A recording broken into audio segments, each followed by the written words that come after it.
your sexuality, your sex life, your sexual pleasure, your sexual experience is your responsibility. Nobody's coming to save you. How can they begin exploring and finding their own sexuality? You need to advocate for yourself. Women will suffer and suffer and suffer endlessly and needlessly through bad sex, painful sex, and sex that is not satisfying to them. Women with vaginal issues, dry vaginas, women in perimenopause, menopause, after childbirth, etc., that they will start experiencing things, they will not seek help. When it comes to parents having that conversation with their kids, is the conversation is going to happen. It's up to you to decide if that's going to happen with you. You put them in danger if you do not educate them and empower them. Texas, we have one of the highest teen pregnancy rates. If you're thinking, I don't have to do anything else, they can be on their phones safely because Texas passed this law and now my kid won't have access to anything, you are gravely mistaken. So parents need to take ownership over this. They need to take ownership over this, and they need to not see the sex conversation as the enemy. For God's sake, no birds and no bees. It's the sex education that you didn't know you needed and the sex education that you didn't get. Hey y'all, it's Coco. Before we dive into today's episode, I wanted to ask a quick favor. If you are into conversations about womanhood and wellness, please take a second to hit the subscribe button. We just launched this YouTube channel, and the more subscribers we get, the easier it is to get guests to say yes to sitting down for these chats. So please hit the subscribe button. And if you find that any part of this episode might be helpful to someone you know, please share it with them. All right, enjoy today's conversation. Let's talk about where we are now. Like, what's the state of sexuality? I hear a lot about the next generation and them being a sexless generation. I know that a lot of women around my age, in our 30s, we're getting to a place where our hormones are shifting and how we used to show up sexually is different than how we're showing up now. Can you walk me through the different phases that a woman goes through as she evolves? Yes, absolutely. So I always seize the opportunity to talk about this, especially among women. There's definitely differences, physiological differences that we have and we go through, we experience as we go through the stages of life. And so obviously when we are, developing an embryo, then when we are developing as young children, then when let's go into adolescence first, probably everybody can relate to that. Everybody remembers maybe their puberty, and puberty is a phase of lots of changes. And that's when hormones really, really come to life. Raging, and you actually feel them. And so for women, for instance, that's when everything becomes so magnified.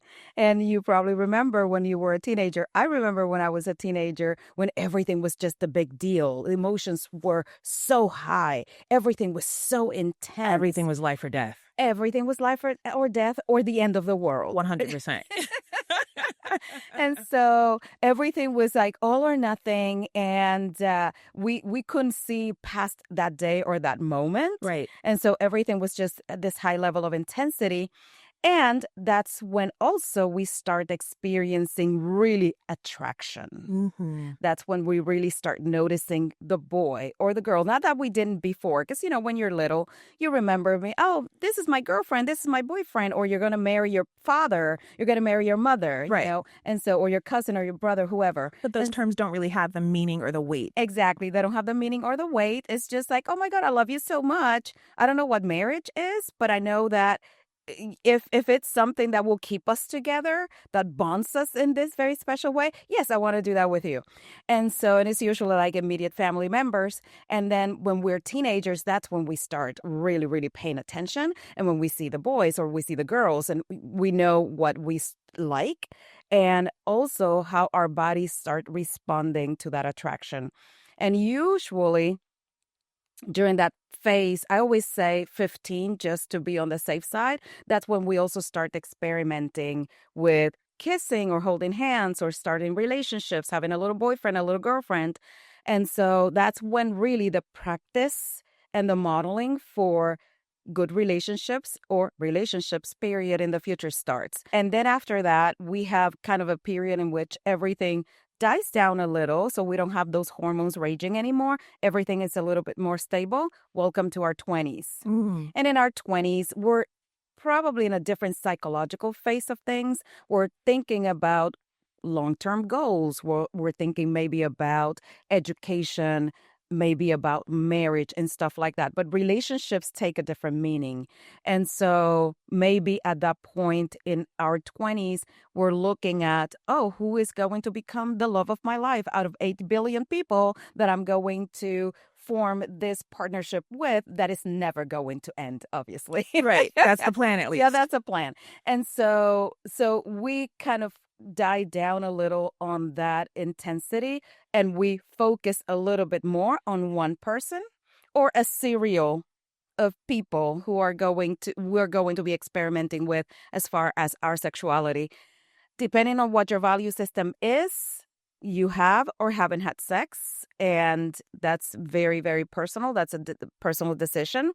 But basically, at that point, especially mid-20s, you start looking about long-term partnerships. And that's probably when you have maybe more of a capability physiologically to have sex. However, you don't necessarily have the wisdom and the knowledge to really advocate for yourself, to really give informed consent, because you're still experimenting and trying to define who I am and who is this other person in this relationship or this series of relationships. And so there's a lot of like getting those pieces together, mind, body connection. There's a lot of unknowns, especially since we don't come from a culture or an education system that really fosters sexual literacy. Right. And it's my understanding you are a part of an organization that helps to craft the sexual education in teaching. Yes. How do you, like, based on where we are as a society where we don't want to talk too much, almost to the point where it's detrimental to the people that need the information most because the hormones are raging and they're going to do something, but we're not necessarily open to talking about what needs to happen and how to do it safely. How do you approach what to keep in and what to keep out? Well, when it comes to sex education, I actually have the most questions from parents, especially parents who have access to me, who are close to me, friends, acquaintances, family members, but also people from the general public. How do I have these conversations with my kids? And so how do you have this conversation with your kids? What I tell everybody is these conversations, first of all, need to start early. How early, I'll tell you in a minute. And they are ongoing. It's not a one conversation and done. Okay, we're done with the birds and the bees. And for God's sake, no birds and no bees. I'm glad I didn't include that in my notes. That doesn't even make any What sense. What is that? Yes, so the birds and the bees basically is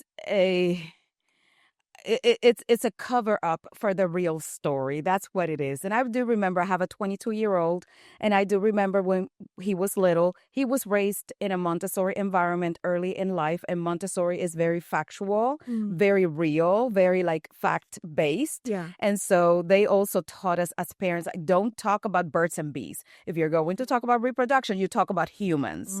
And so I remember early on having these conversations with my kid and joking about it. And him saying like birds and bees. And I remember telling him, yes. So there was a little bird that met a bee and they came together, started kissing, and then they had intercourse, and then they had a bird bee. That's the birds and the bees? Well, no, that's not the birds and the bees. Okay. But I told him that, and he started laughing. And he was, because he was imagining this bird and this bee and having a bird that looks like a bee. And so I made it a joke, and but that was my preempt to say, we don't talk about birds and bees. We talk about human beings. And so I always told him like how things worked. So how do you approach the conversation? Number one, you name body parts in the way they were intended to be named. And so that's the first. When people say, well, you start the conversation at 3, or you start the conversation when they ask. No, you actually start the conversation when they're born. And you say, this is your vulva. This is your penis. these are your testicles, your scrotum. And obviously at that point, yeah, it's not going to necessarily make sense, but you're teaching them, these are your eyes, this is your nose, this is your mouth. But you're not teaching them how these parts are actually named. And you have euphemisms for them. So you have maybe like, oh, that's your little teeny weeny, and that's your little cookie, and or whatever the name you use. And so that is very dangerous, very detrimental to kids. Is it because you're not giving them the language to address and also just acknowledge and accept these parts of their bodies? All of the above. So you are, first of all, you are creating this aura, this mystique. This haze. Yes, so there's like a veil. So we say, what is it, head, shoulders, knees, and toes? And we teach everything else, but we don't This is teach just a blur. that. Exactly. So that starts sending the message that there is something odd, something may be wrong. Something taboo, maybe. Yes, exactly. We don't talk about that. And so also, if you do, and you start using names that are not proper, and I've heard arguments from parents saying, oh, if I teach my kid that that's a penis, first of all, he will say it in school. I'm like, yeah, well, that's the right name for it. We don't have another name. I mean, we have phallus. You can teach them phallus, but I don't know if anybody will understand. But anyway, so that's the proper name that we have for the human penis, for that reproductive organ. And it's supposed to be okay to use that word in school out of all places. and also, if you don't name them properly, that puts them in danger for advocating for themselves if something ever happens. And there is this story, I don't want to be kind of the bearer of bad news here, but this is actually a real story. And I think it came from a teacher. I read it many years ago. And it was that this girl came to the classroom, and she was like in a very low grade, maybe kindergarten or something. She was very young. And she came into the classroom and said, my father ate my cookie today. And this is, I know this is very hard to swallow, but I am not trying to do anything except for stating the facts. So the teacher said, oh, that's okay. You'll get another one, and dismissed it. And so what she was saying was very significant. She was undergoing sexual abuse in her house. And we don't want to talk about those things, but most, and people need to understand this, most, and when I say most, it's probably 90% and up, of all cases of, let's call it sexual inappropriate or sexual abuse, however you want to call it, to ease your blood pressure, happen from people who are close to that kid, who have access to that kid, who the kid trusts. Right. And so, again, if you don't give them that language, the girl could have come and said something different, and the teacher would have understood, maybe sounded the alarm. Or maybe she had mentioned it before and someone brushed it off. Exactly. She didn't have Exactly. language. So, what is a cookie? Okay, you got a cookie. Right. So I tell parents, like, don't use those names. It's not a kitty. It's not a cookie. It's not a lollipop. It's nothing like that. Just use the proper name, and then that kid will be empowered if anything happens to advocate for themselves. Number two, the second thing that you teach them is body autonomy. So that is very, very important for them to know from the onset. And I am going to dare to say mostly also for women. Because we don't teach kids like, this is my body, this is my space. Nobody should be messing up with anything in my body without my knowledge, without my understanding, without mommy or daddy or whoever I trust being there to give consent. And that's something that I did with my kid. I am here with you at the pediatrician's office. The pediatrician is talking to me, and we need to maybe see your bottom because we need to put an injection or something. But I am here. It is okay. Mommy understands what's going on, and I am on your side, and you're not alone, and this is safe. And so it is extremely important to teach kids that this is an area. This is yours. This is for you to manage, and this is for you to have or give access to eventually, because they don't understand that obviously from the very beginning, but you start laying this foundation for consent. And so that is another valuable step in this kind of sex education journey. And then we go into when they ask questions, because they will. So that's the third step. They ask questions. Between 4 and 6, all kids will start asking, maybe before that, if they have a pregnant parent at home, but they will start asking, how are babies made? And how did that baby get in there? Especially, again, if there's somebody pregnant, like close to them. Yeah. How did that happen?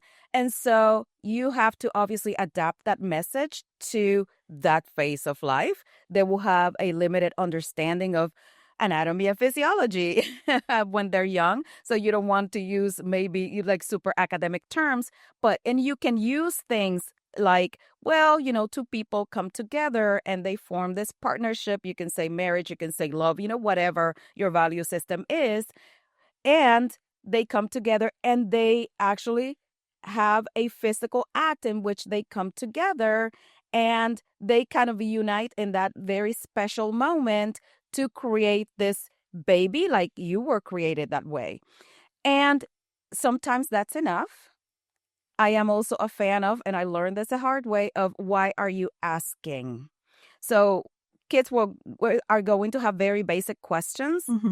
Also, the way you approach those questions is going to be extremely important, because that will send them the message of, okay, this is okay. I can trust you. I can approach you. I can ask you. Or, okay, that question. If you're obviously repulsed. Exactly. If you recoiled from that conversation, there's something wrong. I should have not said that.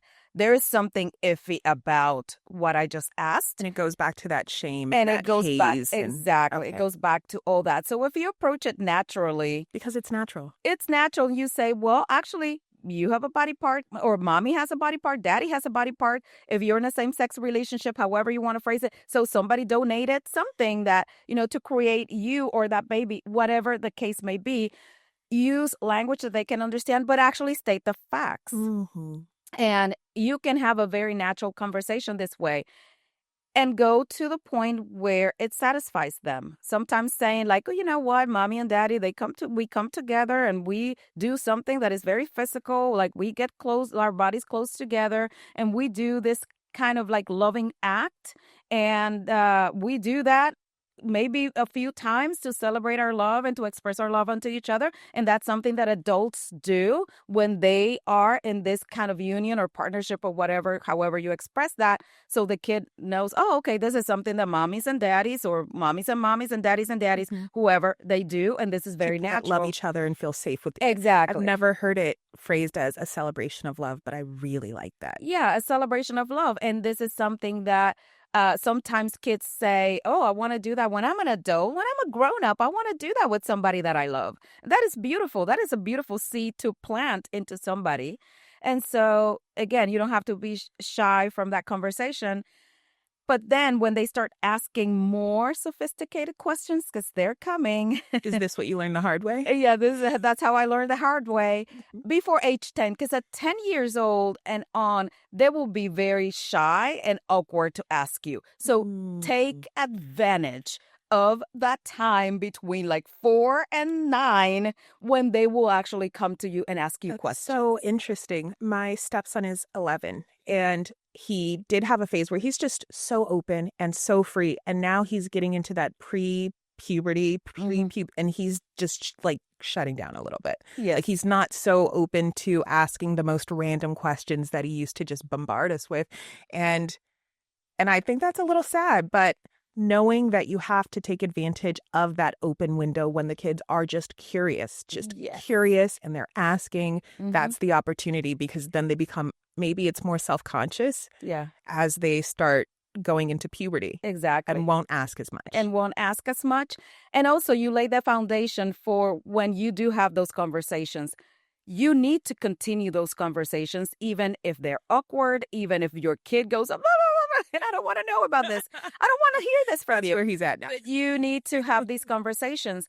They will be in a better position to accept what you have to say if you have already had all those years of conversations, naming the body parts, just talking about things. Also, the public displays of affection. If you have a partner, if you are in a relationship, it is okay. I just read an article about this. Like, it is okay if you display hugs and kisses. It's actually very healthy. And so some people, because we have, for whatever reason, we have come to the conclusion that we need to sanitize sex from kids as much as possible. Couples are not displaying any affection among each other. And that's the right modeling that you are going to instill in your kids so they go and have healthy relationships later. So the way you model that relationship is going to also be foundational. And so, yes, kisses, obviously, you're not going to have a sex fest in front of them, but it's okay if you hug, if you kiss, if you hold hands, if you show affection, lock legs on the couch. Exactly. Yeah. Show affection to each other, be kind to each other. And that's something that they're kind of absorbing and getting into their psyche, and it will manifest in the future. So, yes, when they start asking the most sophisticated questions, always pause, especially if you are caught off guard. Those moments will come, and ask. If you are one of those girls that has to call out from work when your period comes because the pain is that bad, I see you. I was you. My company, Skinny Hippie Wellness, was born because my cycles were atrocious. I was tired of being told it was normal. I was tired of suffering quietly. So I started searching for natural solutions that actually supported women. Our yoni melts? Life-changing. I promise, if you find yourself curled up in the fetal position during your cycle, just waiting for the crippling pain to pass, pop a yoni melt in, and within 5 minutes, the cramps are gone and you have your day back. And I'm so confident these will work for you, that these are backed by a money-back guarantee. So if you try these and they don't change your period life, just shoot us an email and we will send you a refund. That's how confident I am in this product. We've also got our infused body butters with 1,500 milligrams of CBD that hits those aches and pains heavy. We've got Feel Good gummies, Feel Good flour, real options, and we're proud to be one of the top rated wellness stores for women in Texas with over 2,000 5-star reviews. We ship nationwide, and if you use code podcast on skinnyhippie.co at checkout, you'll get $5 off your first order. You can also take a quick screenshot and tap the QR code to unlock this discount. And ask, oh, that's an interesting question. That's a great question. Huh? Why are you asking? First of all, that will give you time to kind of regain your composure when something, it's like I remember my brother asked me a question. We got a dog, and the dog was a female, I think. And then he went like, oh, so how do you know it's a female? Well, because it has body parts that are female or male, and this happens to be a female. And how do you make a male or a female? And that was like a very sophisticated question. So how does that happen?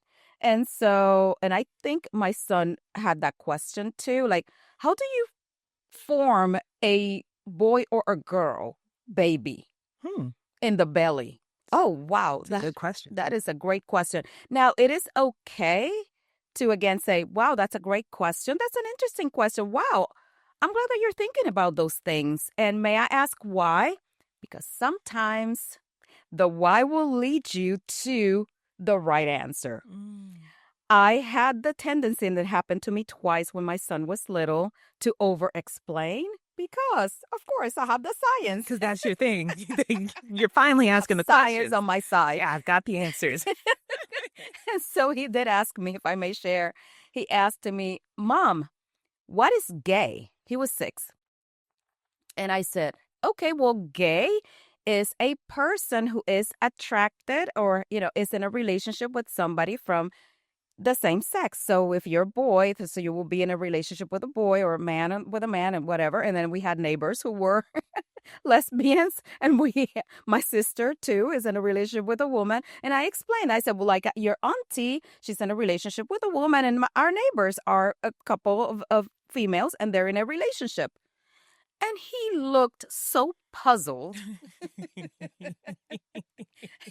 He was so confused by my answer, and he said, then why does the song say, put on your gay apparel?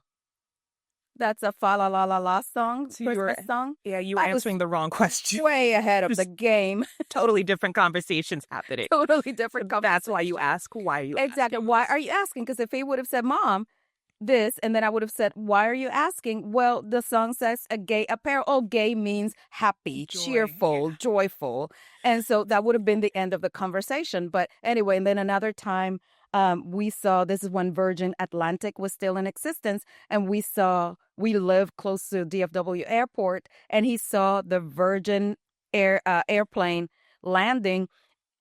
I didn't see it, but he said, Mom, what's Virgin? Oh, I started explaining with the best language that I could possibly gather at that point. Well, it's a place that hasn't been explored, and it's like olive oil. It means that like super pure, and it also means a person who has never had sexual activity. And I mean, I say all that, and again, the face, and he says, so why is the airplane named Virgin? We should have started there. So I always give these examples to parents. Take from my mistakes. Just ask your kids, why are you asking? Mm-hmm. And then let that guide the conversation, because it will have like a limited reach. Yeah. It's not what you're thinking. You don't have to freak out. You don't have to formulate a very sophisticated answer. And also, it is okay to say, that is an interesting question. I'm actually very happy that you're asking me. Establish that trust, validate. Mm-hmm. I don't have a good answer for you right now, but I'm going to be looking for the answer. We're going to go back to this conversation, and I promise you that I will answer that question for you and follow through. Because I also know parents who say like, oh, wow, yeah, I'll get back to you later. And they tell me, oh, I just never did. And they never asked again. So that was the end of the conversation. Kids remember. And they will remember, okay, you kind of dodged that question and you never came back to it. So there's, again, something wrong with that question. It's a haze again. It is a haze. And so those are kind of the easy steps to approach sex conversations with your kids. Now, going into that 10 to infinity phase in which they will go and start covering up. You probably remember, if you were there when your stepson was younger, kids will come out of the bathroom, come out of the room naked, and they Just don't not care. a care in the world.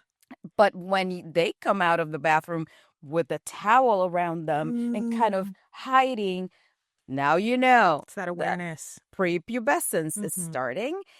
And so the conversations will start getting awkward for them, and they don't want to hear it from you. Their peers become the main source, not only of information, but also, parents need to hear this, credibility. So they become a more credible source than you. So Johnny and Susie will become more knowledgeable at whatever than you. Right. Because you're just an uncool adult. Right. You don't know anything. You could tell them something a million times, but it's going to take someone else, one of their peers, to say it once. And they'll be like, hey, have you heard? Did you know this? It's like, exactly. Yes. And so if you lay that foundation really, really well, that is okay. You understand that this is going to happen. One of my friends used to tell her kid, who are you going to believe? Jimmy, who has never had sex, we hope, right? Or mommy and daddy, who have had sex. So who are you going to believe? Somebody who has never ridden a bike? or somebody who has experience riding a bike? Like, who would you rather teach you? And I remember, and this is a kid who was very dear to me. I remember him kind of thinking about it, like, oh, that makes sense. So Mm. if I have never learned to ride a bike, can I teach you how to ride a bike? No, probably not. And by the way, I do not know how to ride a bike, so I will be a very, very terrible teacher.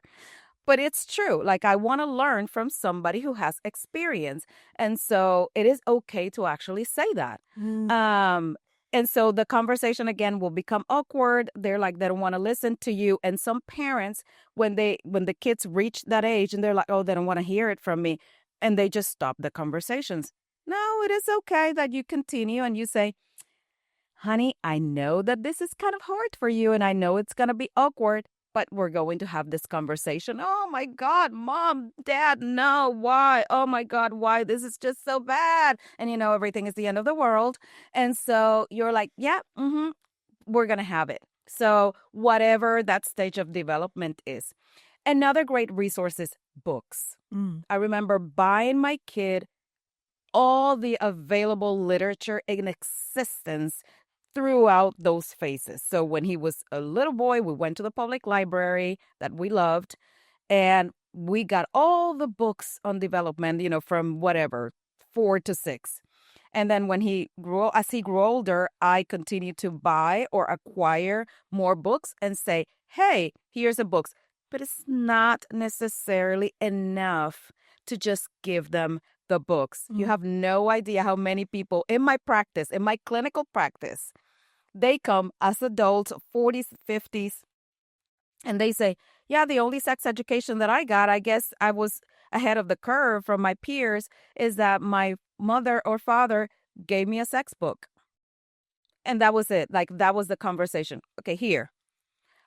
Okay, so what? There comes a time in which they won't want to read it with you. But again, that precious time, take advantage of it. Sit down, read the book with them and explain things and instill your value system in whatever that conversation is. And so that is a great opportunity to build that trust and that foundation that I've been talking about. And so you don't have to have all the answers. There's already people who have. Right. Right. And people like you that have dedicated their lives to having these conversations. Exactly. So you have guides out there. You don't have to figure it out on your own. Go and get the books. Sit down with the books. Read the books with them. When they're 10 and up, when they don't want to hear it from you anymore, continue to provide the books. Hey, this is a book for preteens, and they range from what's happening to your body to like, hey, you're attracted now to another person. What does that mean? What is happening like down there? And so there's a lot of valuable information that kids at that age can learn from the books. And that is a great tool. So I am all for it. And then when they're teenagers, there's great books about sex. If you don't, yes, Jimmy, Susie, Johnny, just the random friends, are going to become their sex education teachers. And even worse than that, media is going to become their sex education source. And that is terrible. Why is it so bad? It is extremely bad because you don't have a curated way of delivering this essential information. So we've had a conversation now for 20 minutes, and I've been talking about, well, when they're 2 or 3 and they ask. And so this is like very systematic as you go through building the blocks. And when they consume it from media, assume it is not going to be from like watching my YouTube channel. It's going to be from pornography.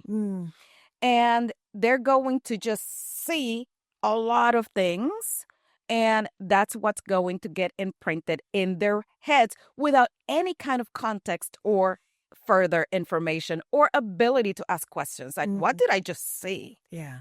What is this? What are they doing? Is this normal? Is that what I'm going to be doing? Is this the way you do this? So they're going to just create patterns of behaviors based on something that they have seen that is like a raw material, Right. with no kind of, again, context or production to really, really sift through that content.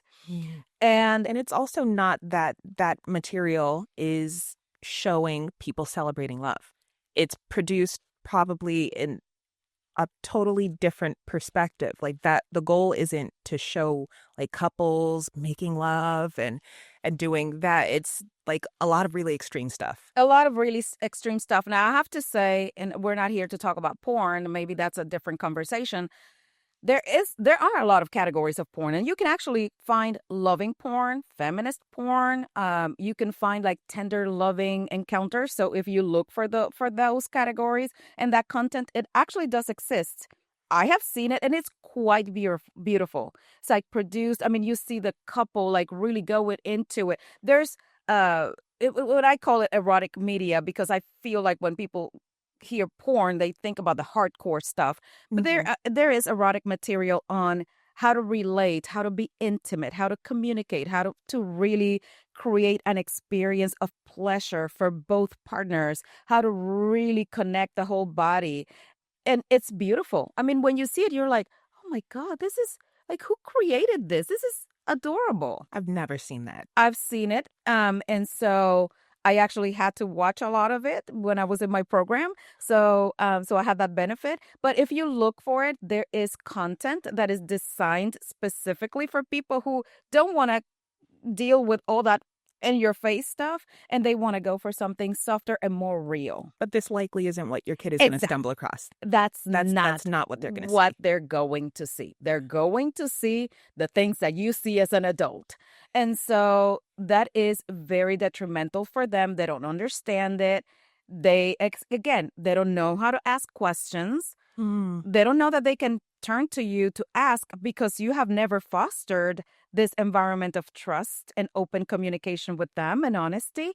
And so that's what they're going to be learning from. And I have heard from many parents say things to the effects of, oh, not my kid. Oh, no, not us. We go to church. Oh, my kid would never. And research shows that kids are being exposed to porn as early as 8. And some of them, and that's an average, meaning that some of them, probably many of them, are being exposed earlier than that. Is it because they have access to cell phones and the internet? And it's exactly. Okay. And so jumping now to that aspect of the conversation, we have sanitized the conversations and the context around kids. Oh, we don't show affection too much, and we don't tell them that mommy and daddy have sex, or mommy and mommy, daddy and daddy. We don't talk about sex. We don't talk about body parts. But here's a cell phone from when you can grab with your hands, which is, maybe 8 months old. You see babies with iPads and phones, of course, all the time. And so to believe that your kids are not doing it is very naive, and it's actually denial. More than naivete, it's denial.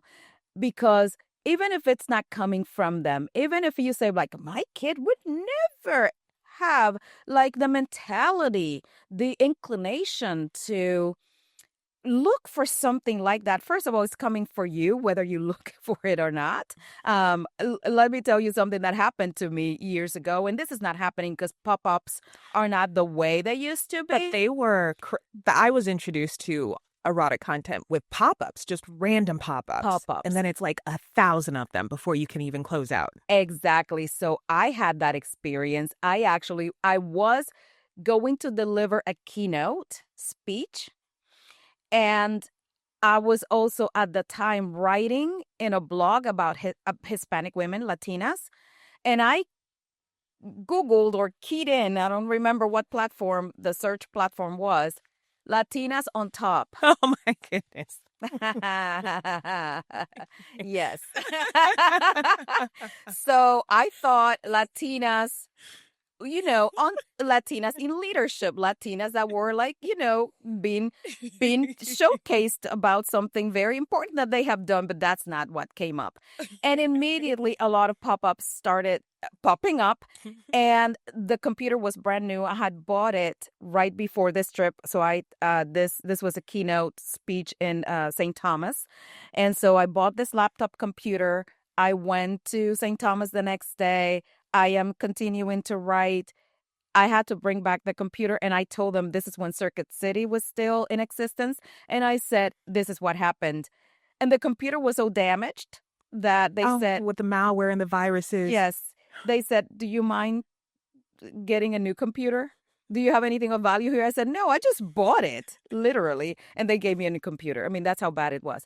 So, but even if they don't stumble upon it, another kid is going to come and say, hey, look at this. Mm-hmm. And remember, kids become the main source of information and credibility. And so I do remember when my kid was growing up, and I keep mentioning my kid because this is a very relatable thing. I'm a parent, and I remember my kid, which we have talked about this, and I talked to him about porn, and I talked to him about everything. He said that his friend had shown him something. And now at that point, he was a little older. I think he was in 7th grade. But he told me about a specific piece of porn that his friend had shown him. And he said, like, Mom, it was horrible.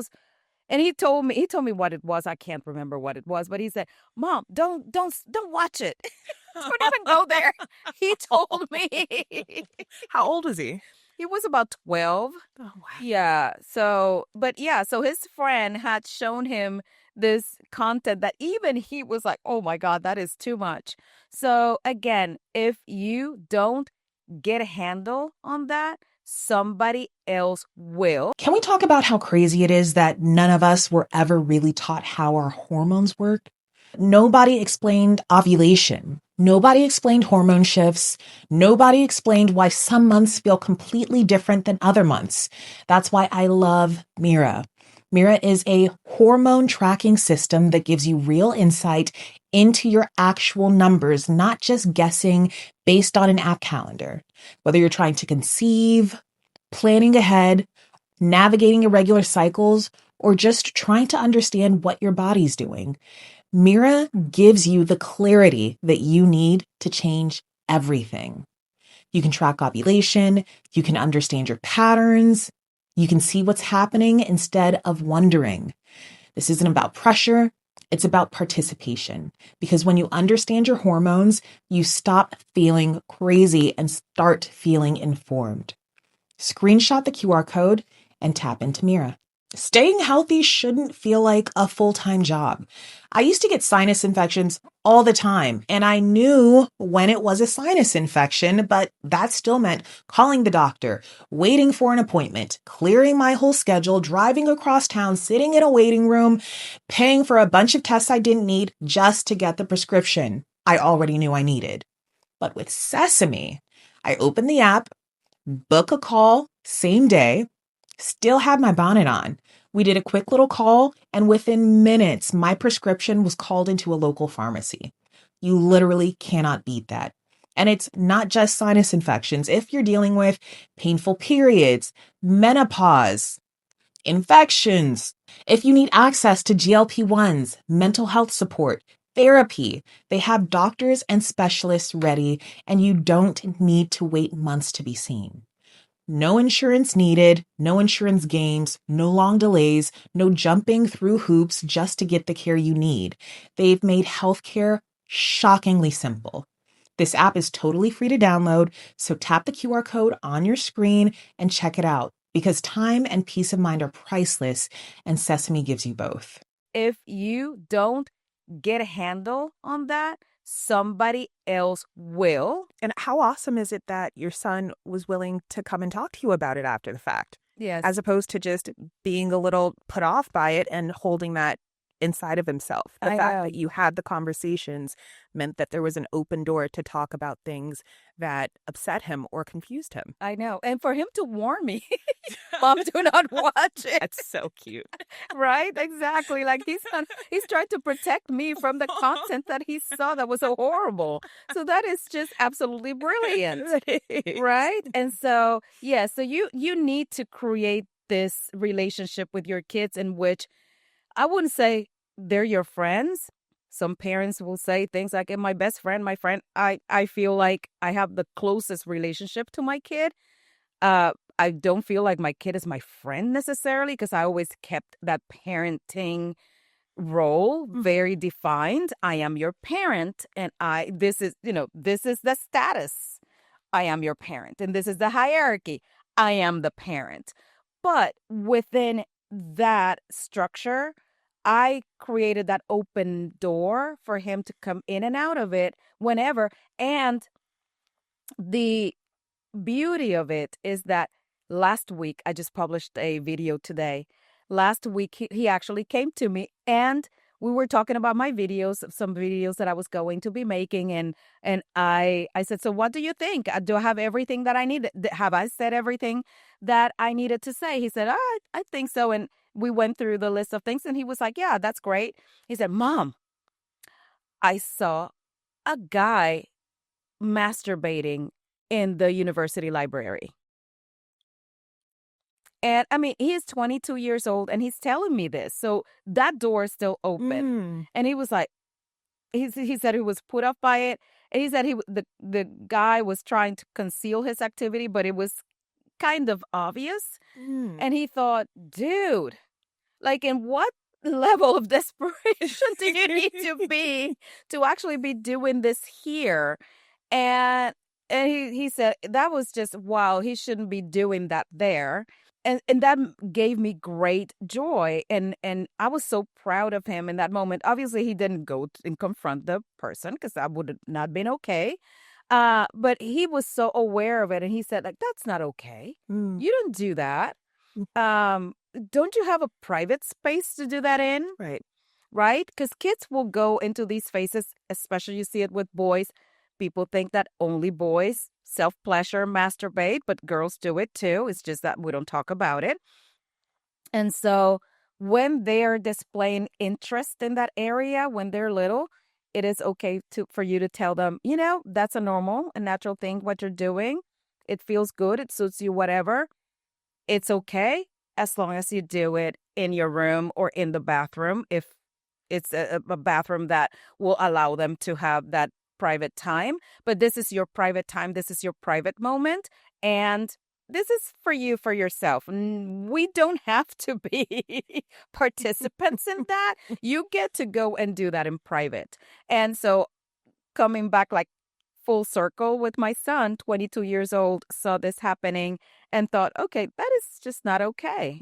This is not a situation in which it is ethical to behave in this way when there's others around you that are not consenting to be part of this situation. So I was like, wow. You're proud. I am so proud of him.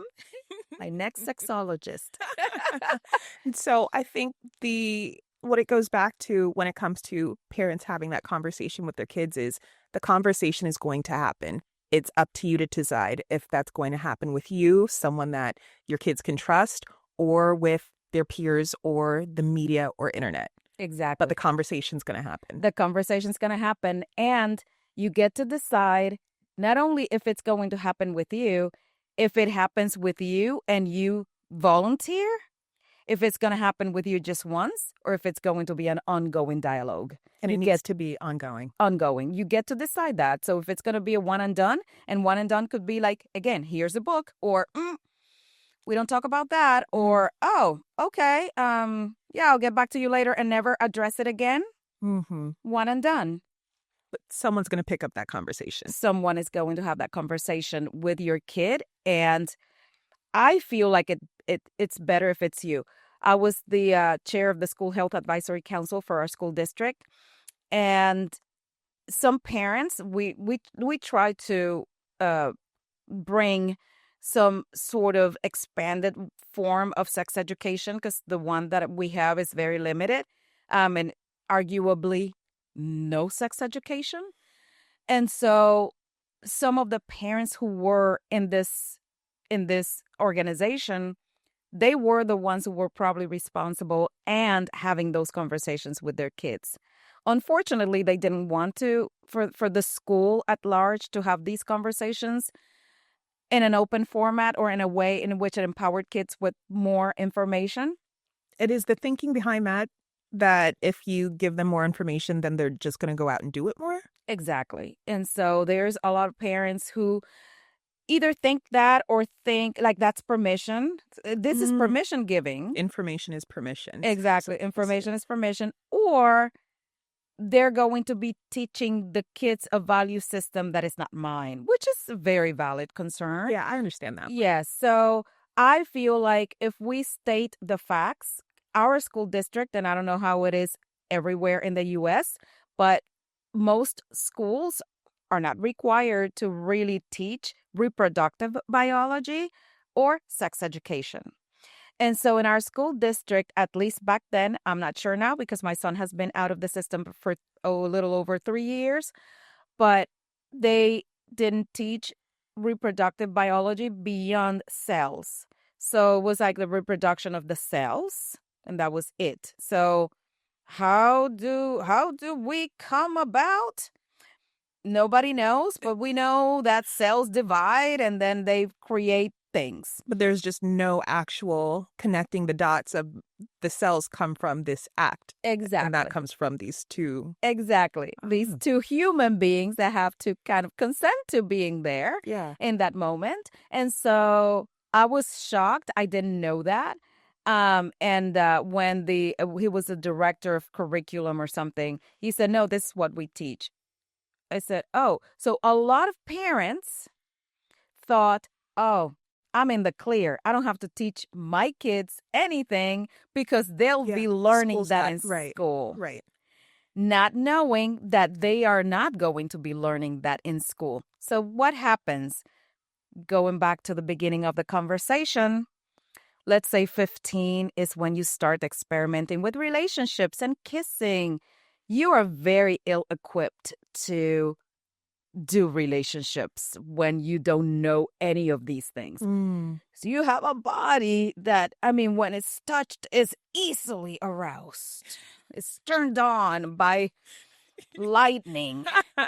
And the wind blows and boys have an erection. Right. And so now they have seen in porn, what do you see there? There's like an instant erection, and immediately there's like this erection going somewhere. And that's what they think that this is. Females, they're not taught anything. And so we go blindfolded. So blind. I was just taught don't get pregnant. I was never explained, like, how would that even happen? It was just don't get pregnant. There was no talk about like a penis or just don't bring a baby home. And so I think I was at a friend's house and her parents had erotic material and it was like, oh, that's what sex is. But never, like, to this day, there's never been a conversation about what sex actually is or what the expectations are or ways to protect yourself and do it safely. So all of it was just like, learn the hard way. Yes, absolutely. So you had my parents. Yours too. I was going to ask, what were you taught when you were growing up? I was taught, and when I say when I was growing up, I mean, I heard it. I'm Hispanic, so I grew up in Puerto Rico. I was raised by my grandparents, so my grandparents were my parents.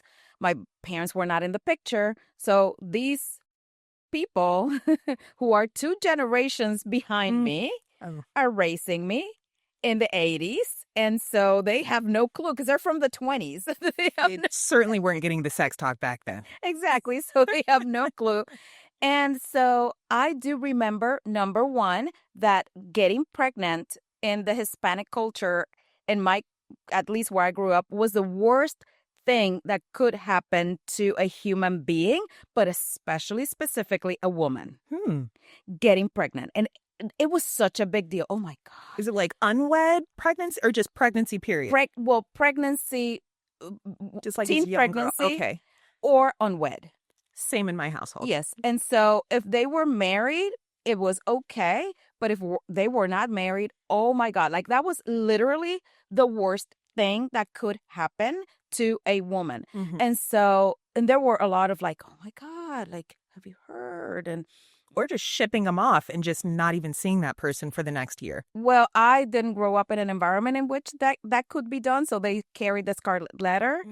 And it was like, oh my God, like, look at her. Well, yeah, she got pregnant. And it was always phrased in a way in which it was only her responsibility and her doing. I never heard, at least, not that it would have been maybe better, but at least like somebody got her pregnant. There was no scarlet letter for him. Yeah. It was like, oh my God, she got pregnant. She is pregnant. I can't believe it. And that made her a bad person. That made her an outcast. And so I understood from those spoken and unspoken cues that being pregnant before you're an adult, a married adult, was like very, very bad.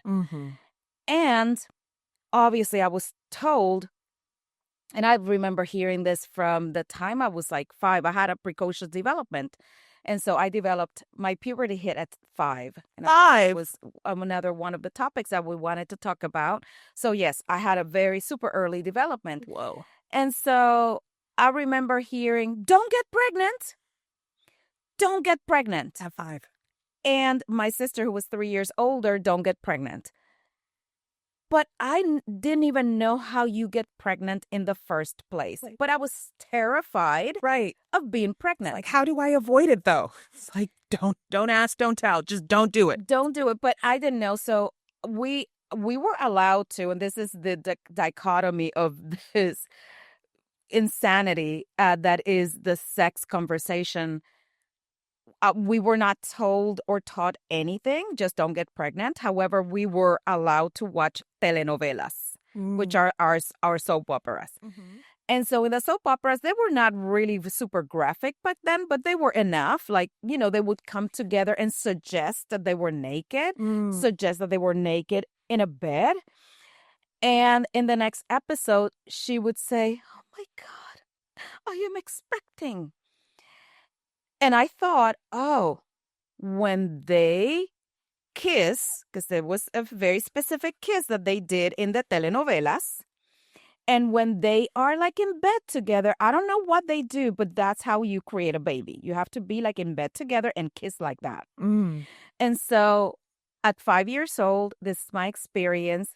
We're going in some sort of taxi situation. We didn't call them taxis, but it's a shared ride experience. And I'm 5 years old. And mommy, my grandmother, is here. She's sitting on my left. And there's a guy that I do not know who's sharing this ride with us, sitting on my right. And there were like maybe 1 or 2 more people in the backseat of this very big car. And so I remember like just trying not to touch him. You didn't want to get pregnant. And I didn't want to get pregnant. And I was agonizing. Oh. I wanted to cry. Oh, no. And what I thought was, mommy is going to kill me. Mommy is going to kill me. I'm going to get pregnant. And so I remember like trying to really scoot over and be close to her. And she was a very stoic lady. And she said like, oh my God, like, you know, I was the last one that she raised. And I'm a grandchild. And so I raised myself, right? And so she's like, what's the matter with you? Like, leave me alone. And she's not understanding that I am here in agony, terrified your life is about of my impending pregnancy. It's funny now, but it's really sad. It is really sad. I was really terrified. Oh. And I really thought she was going to kill me. And then I had this moment of brilliance. I thought, oh, him and I are not kissing like in the telenovelas, so we can't have a baby. So I'm safe. Oh my God, I'm so safe. Yes. So I haven't kissed him. I can't get pregnant. So it was okay to share the ride after I had that moment of realization. Wow. And that was not necessarily the end of the story. I really believed that people would come together, kiss like that, and like rub bodies together, and that's how you made a baby. So I never wanted to like touch boys and come in close contact with them, although I started kissing them later on, but I kept my body away. What? So I would kiss the boys. Like I would just join mouths and faces, but there was like no touching and rubbing anything because that's how I avoided pregnancy. So this is what a lack of education. This is when you don't have the language. It's just your mind is left to wander and come to its own conclusions, and they're almost always wrong. They're always wrong. And so imagine this life. Now, I have to say that I later took on my own sex education. Clearly. And so I started going to the library, and I was very interested in reproductive biology, started at age 12 when I was in 7th grade. I remember like taking the class and being fascinated by how people mate and how people reproduce. And so that's when it all started. Well, it started before when I would see the telenovelas and them like doing something that I didn't understand. That was a curiosity spark. There was a curiosity spark. And then I later on, I had a very, very good health teacher. She was just graduated from college and she was very young. And she was actually the daughter of one of my favorite teachers when I was in school. And she connected with us. Obviously, we're teenagers. She's very young. She's like 22 years old. And she was really open and honest about the sex education that she provided. And I thought, I am going to get all the books. And when I started college, I would go to the library and get all the books, even jargon that I couldn't understand. So oral sex for me was fellatio and cunnilingus. Like I learned those words because I was reading all of these books. Mm-hmm. And I educated myself. So the fear of becoming pregnant and then the education that I had access to because of my own initiative actually allowed me to wait to have sex until I was more mature. And that's what research shows. So I used to joke with people like, oh, I have ruined sex for my kid because I talk about it so much. He has been on TV with me when I'm talking about sex. He has been in videos with me talking about sex. My whole house is like a shrine to sex education. I have the books and they were in full display and he had all the books. And so I know when my son had sex for the first time or, when he started having sexual activity, he was a little bit more mature. And research shows the last time I checked, and I have to say that my statistics are not necessarily current, but the last time I checked were the onset of sexual activity, depending on the state, it is about 14. You delay that by 3.5 years if you have ongoing comprehensive sex education. Really? So and when you take away that mysterious cloak and it's no longer something that they have to sneak around and do, when they're more empowered with information, they choose to wait. They choose to wait.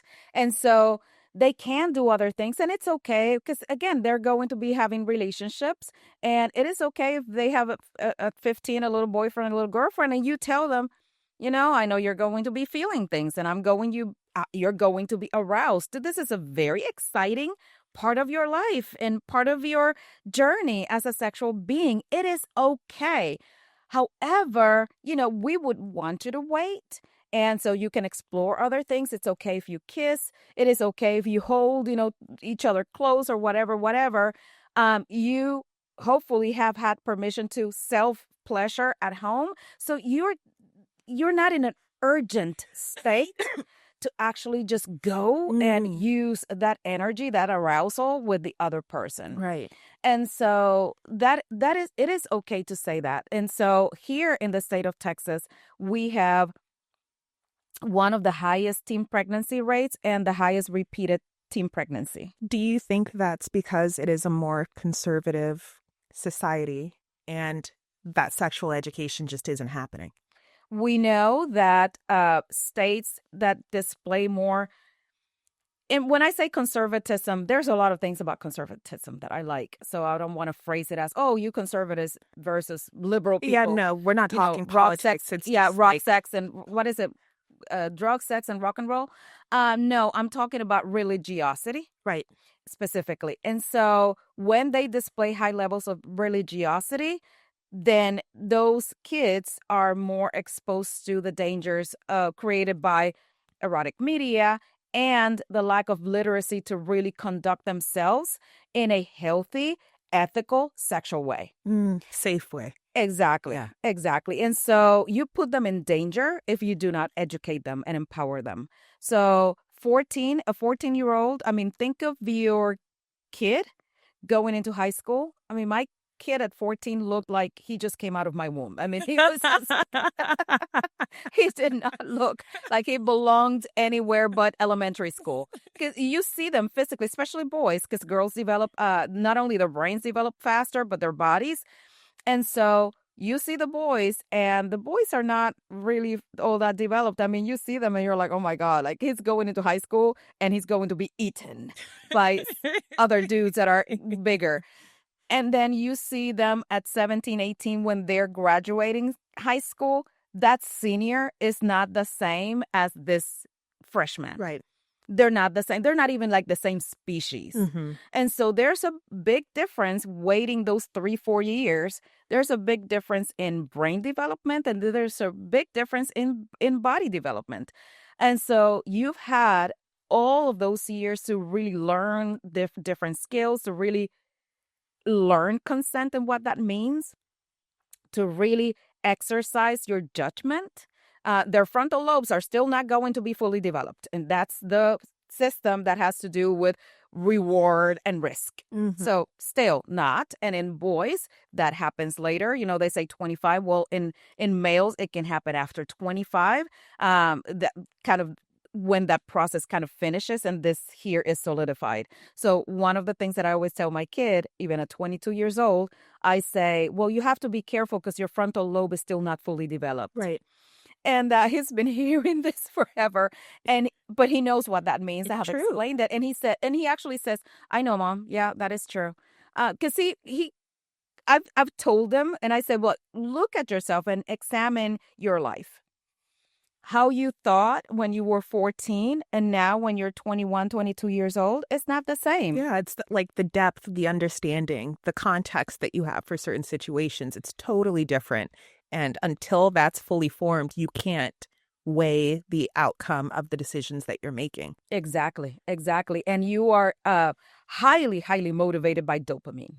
And hormones. Exactly. It's just a pleasure neurotransmitter. Mm-hmm. And so, which is something else that media and the technology specifically does, is that it just creates that instantaneous hit of dopamine. And think of it as a very powerful pleasure drug that then you become desensitized to, and you need more and more frequent. So you create a tolerance to it, and you need more and more frequent. And that's why you see kids now kind of glued to the technology. You see adults too. But kids are highly susceptible to technology and what it does to the brain, especially when you then give them access to porn. It can be very detrimental. Now, people say now, well, in the state of Texas, they can't really access porn because of the law that was passed last year or the year before. And now you have to be 18 or over to be able to access. Let me tell you something. There's a lot of different ways to circumvent that. The internet's a very big place. Exactly. And so if parents are becoming complacent and think, oh, yeah, great, the great state of Texas and other states, I'm not saying that that's a bad thing. But if you're thinking, I don't have to do anything else, they can be on their phones safely because Texas passed this law and now my kid won't have access to anything, you are gravely mistaken. So parents need to take ownership over this. They need to take ownership over this, and they need to not see the sex conversation as the enemy when they're giving their kids a device that has gives them access and eyes into everything. Everything. And so it's like me saying, if I tell my kids about the dangers of driving, they will take the car and drive at night. No, you have put on a lot of systems in order to be able to prevent that, but you do tell them also, hey, it is dangerous to drive a car. So that's why you wait. That's why you have driving classes, et cetera, et cetera. But what we're doing now is saying, we don't talk about the driving, but we give them a car. We give them the keys to the car. Yeah, sure. Drive a car. What? You're one? Yeah, you can. That's what you're doing with devices. And that's where this is going. That's a great analogy. So how can, because I guess you called it religiosity. How does that, I feel like that plays into a lot of where women aren't able to explore their sexuality and then find themselves in situations where they aren't fulfilled. How can people, or women especially, that were raised really religiously and the topic of sex was taboo, how can they begin exploring and finding their own sexuality? So I always teach and preach and practice that your sexuality, your sex life, your sexual pleasure, your sexual experience is your responsibility. Nobody's coming to save you. So it is up to us to take that upon us to actually educate ourselves. It is okay to read. It is okay to seek for resources that are going to give me a better understanding of myself, of my sexuality, of my body. It is okay that I seek answers. It is okay that I advocate for myself. As women, the messages that we receive when we're growing up are very different when you're a boy, when you're a girl. When you're a boy, it's like, oh my God, how many girlfriends do you have? From the time the kid is not getting pre-K, you ask, and even if you're not asking, it's like celebrated, it's condoned, it's even promoted.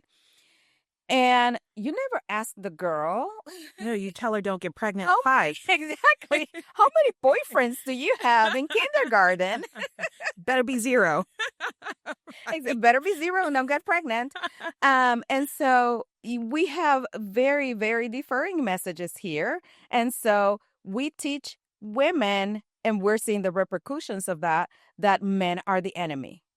And we're not teaching men or boys how to really treat women, how to honor and respect them. And so if you get pregnant, well, that was on you. That was because you were fast and loose and easy or whatever.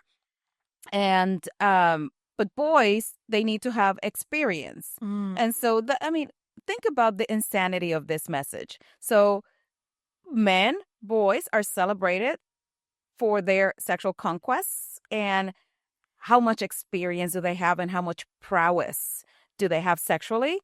And then women are told, well, you don't have sex. You don't display any arousal. You do not display any interest in anything sexual because they will judge you and label you as a very bad woman. And so boys, yes, they do masturbate. I mean, you can see fetuses masturbating in utero. Really? So, yes, you can actually also potentially see that in females, but it's a little bit difficult. So, the penis is outside. And so it is kind of easier for us to say, oh, yeah, sure. Like it's a device that is outside of the body and it's up for grabs. But with women, because our genitalia is concealed, it is kind of like harder for us to think, oh, yeah, they can be doing something with that as well. And so we don't give each sex the permission to self-pleasure, to really go and learn from the body and learn your sensations and be one with your body. Most people will have these conversations with boys, but not with girls. Like girls are never told like, yeah, you do that in your room. And if you want to hump your pillow or your teddy bear, whatever, yes, it is actually something that girls do. And it is natural and normal. I wasn't told that. Exactly. I wasn't told that either. And so that's how it starts. So, and then we have these, especially me, I am Hispanic. So we come from a very Catholic, virgin oriented. Purity culture. Exactly, purity culture. And we have to uphold the virtues and values of Virgin Mary, who didn't even have sex to conceive her son. I mean, this is the epitome of purity.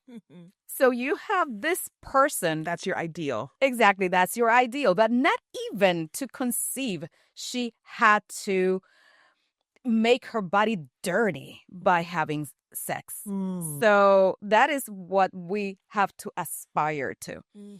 And so for women, again, getting that education and really helping them understand the absurdity of this. So let's talk about Viagra. Men, when their penises are not working, they go to the doctor. And I mean, Viagra is, I just heard that is the most recognized drug in the world. Wow. And probably the one that has made the most money ever.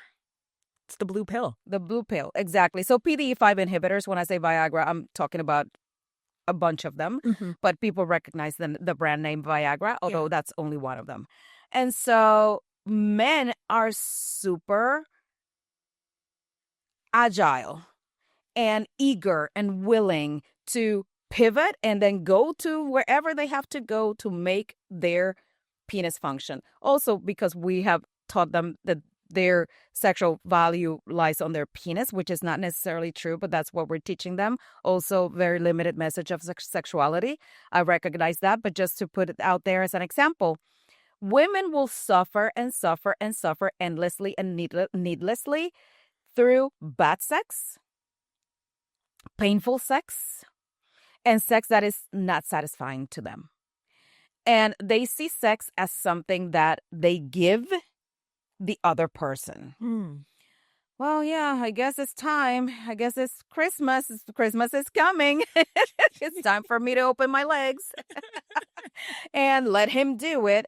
And so there's like this mentality that sex is something that I do. It's not something that I enjoy, but it's something that I do to kind of keep the peace of the relationship.